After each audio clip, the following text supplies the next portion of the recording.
Assalomu alaykum aziz o'quvchilar. Assalomu alaykum. Va alaykum assalom. Bugungi darsimizni boshlaymiz. Ya'ni bugungi hozirgi darsimiz rang tasvir darsi hisoblanadi. Biz o'tgan darsda, demak, rang tasvir darsida sizlar bilan qanday mavzu bilan tanishgan edik va sizlarga qanday topshiriq berilgan edi. Kim javob beradi?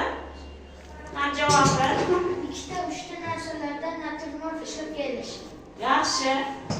Ikkita uchta buyum ishtirokida naturmort ishlab kelish mavzusi berilgan edi va shu mavzu yuzasidan qanday topshiriq berilgan sizga? Nimani rasmini chizdik va uni uyga vazifa berilgan edi.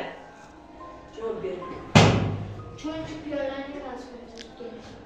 Yaxshi, o'tiramiz. Qani uy vazifalar tayyormi? Xo'p. Unday bo'lsa, uyga vazifalarni bir tekshiramiz. Qani Samir, o'rningizdan turib qani.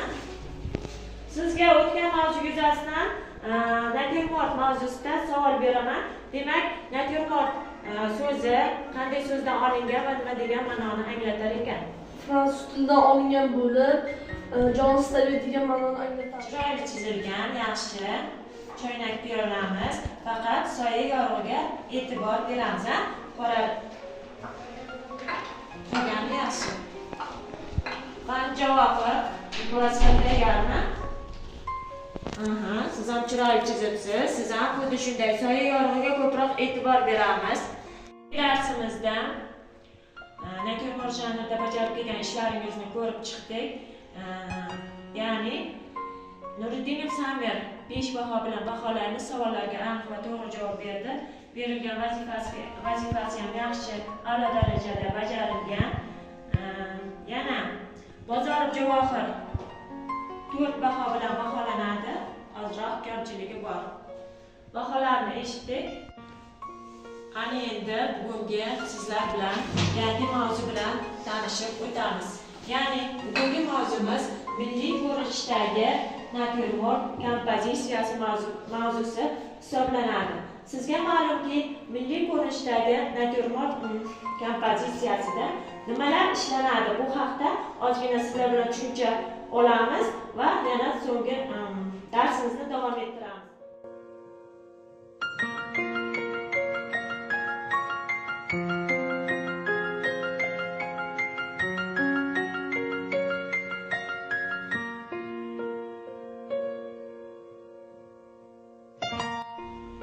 O'quvchilar, bugungi yangi mavzumiz sizga tushunarli bo'ldi degan umiddaman. Bugungi mavzumizda ishlangan mana bu naturmort kompozitsiyasini rangda, uyda yaxshilab tamomlab kelasiz.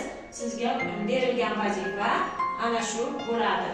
Hammaga tushunarlimi? Ha. Bunday bo'lsa, darsimiz tugadi. Xayr, sog' bo'ling.